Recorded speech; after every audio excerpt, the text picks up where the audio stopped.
Assalamualaikum warahmatullahi wabarakatuh. Kulon kanca-kanca teng iki arep merawake daging Gasigato.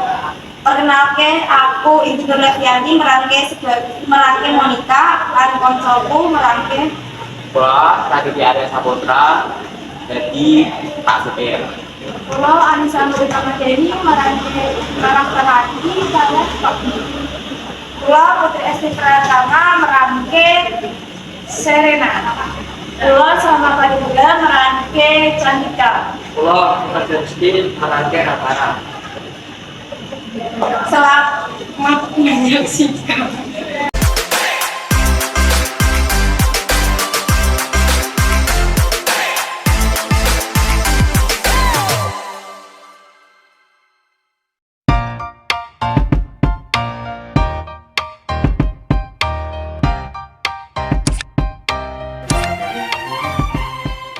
Wes durung. Sampun di. Wes munggah kabeh to. Aja enek sing ketinggal. Ora enek sing mabuk kan? Nggih, sampun aman di. Gas, ayo awake dhewe mangkat. Gocelan, dalane kuwi engko medeni. Tapi nek dideloki saka rai-raimu kuwi kaya anak utan. Wes biasa kowe do lewat dalan ekstrim. Oke, mlaku saiki yo. Wah edan numpak bis koyo numpak wahana ya, kepontang maning ning jero. Akhire tekan gone. Raketang rasane koyo meh mati ning tengah dalan. Ya wis lah, ayo gas mlebu. Ora entuk mlebu sik, entane sing liyane. Ih, lagi ini kowe. Mosok ora entuk mlebu sik. Yo manut aturan sekolahan. Bocah utan jare ora entuk mlebu, raketang wis teko. Jare wedi penginapane roboh. Ih, dikira nggo bencana apa piye aku ki? Kan iya. Yo wes, nek ngono enteni sik sing liyane ning kene. Aduh, tekan kapan nek dhewe nunggu enek wong sing liyane neh kesuwen? Es kelopo wae gak sih? Lah, acak lindur-lindur. Gone ning es kelapa neh.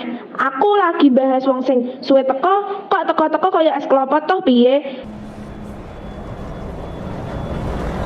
Nah, kae lagi teko. Suwene nunggu jompo awakku ki. Sempet One Piece bar lagi kowe teko. Kuwi awake Gojo saka mulane kebelah loro dadi kebelah 5. Lagi kowe teko.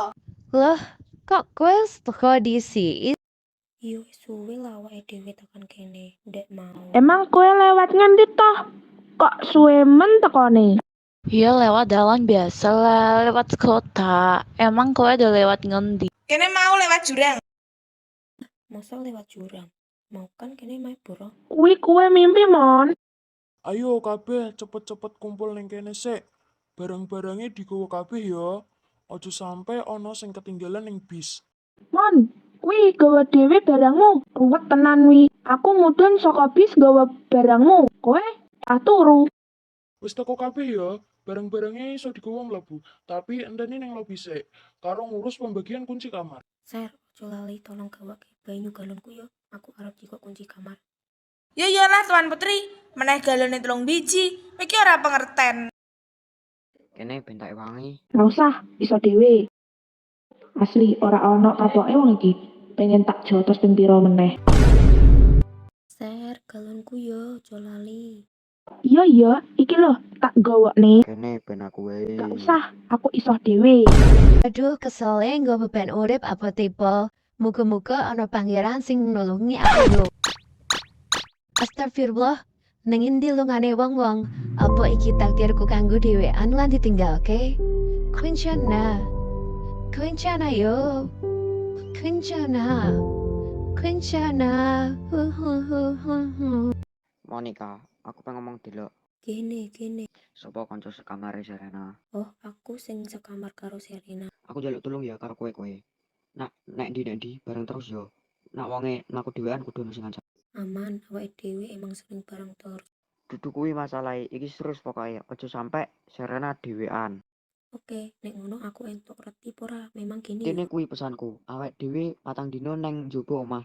Ning nggon sing durung ditekoni sedurunge. Aja sampe ana hal-hal sing Sing apa? rapopo. Ingat pesenku sing mau. Oke, aman. Kimon, gawa dhewe ya. Dalanmu kanggo apa kowe gawa seakeh iki? Wedi ora cocok banyune, mengko raiku blackout piye? Lah ribet kowe iki kok mon. Padahal rata-rata mau pengen ngewangi kowe toh. Nek kowe mau gelem, lah ora bakal kapotan gawa galone. Lagi wegah, WE GA ya. Wegah. Geh, Nopo emange? Padahal wonge apik-apik wae. aku ngerasa nak wong ning sisihku mesti wae wonge kena masalah. Dadi aku sing nggawa sial po piye yo? Dadi mending ada 5 meter utawa 1 kilometer sekalian yo ben ra ono musibah. Aku sik kesel karo wonge. Emange nek iki aku ra iso melu gara-gara sapa? Gara-gara wonge kan Loh iya toh tenan, kudu cerita ning Kunti Bugil sih iki. Karemu lah man. Ruang wes nonton videoku lan foto-foto mugi-mugi bermanfaat. Wassalamualaikum warahmatullahi wabarakatuh.